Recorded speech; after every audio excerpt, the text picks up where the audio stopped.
There are life events or things that happen in life that seem like a once in a million occurrence.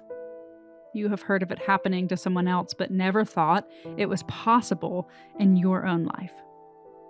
That is what June 2022 felt like for me when I went into premature labor.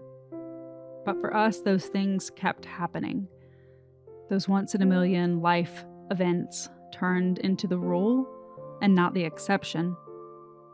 Within the span of 30 months, my family experienced multiple life-altering events that dropped us into seasons of deep grief. And sprinkled within those 2 years, more grief piled on, one hit after the other. Aging grandparents, freak accidents, lost moments, diagnoses, miscarriages, terminal cancer, friends and family lost too soon, and on and on and on. I'm no expert, but I can say that grief changes you. My journey of grief is filled with many things, but the greatest has been hope.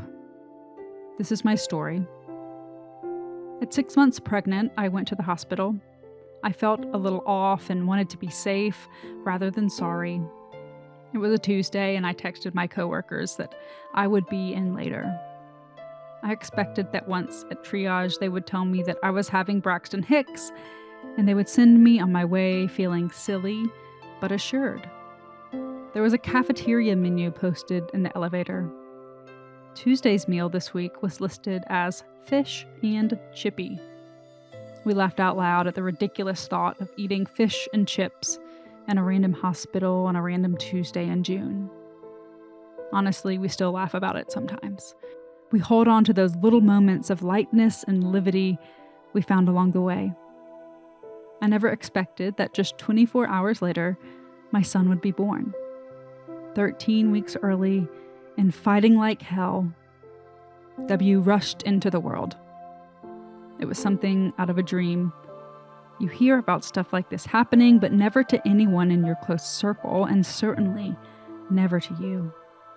It felt like I was standing in the corner, watching these things happen to me. It didn't feel real. W's first week was great. He was doing all the right things. They kept commenting on how strong he was and what a fighter he appeared to be. He was feisty and spunky. His little legs were always kicking. He was pulling monitors off with his toes and lifting his head up to get a peek at Dad. He was incredible.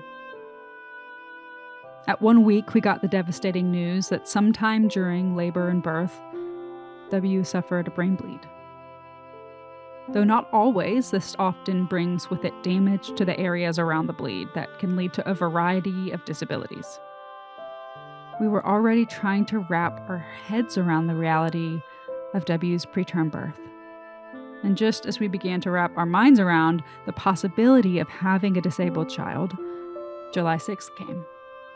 I will pause here to say that I'm going to mention some medical things and reference child loss. If you are not in a place to read these things, please skip ahead or stop reading. We got a phone call in the early hours of July 6th. Our son was critically ill, and we needed to come to the hospital immediately. That car ride is a moment that I will never forget. I sat in the car while my husband drove the 20 minutes to the hospital, and I wept.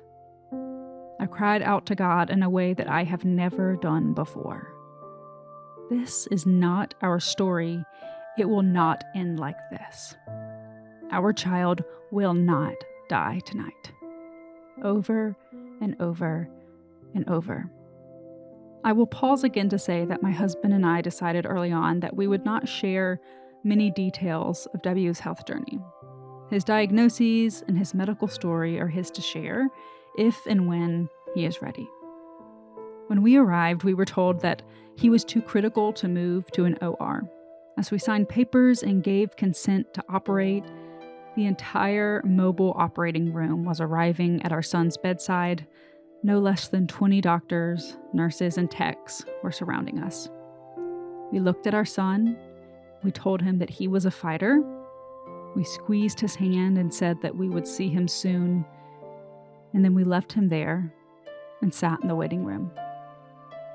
The aftermath of that surgery and the complications it brought about are details I won't share here.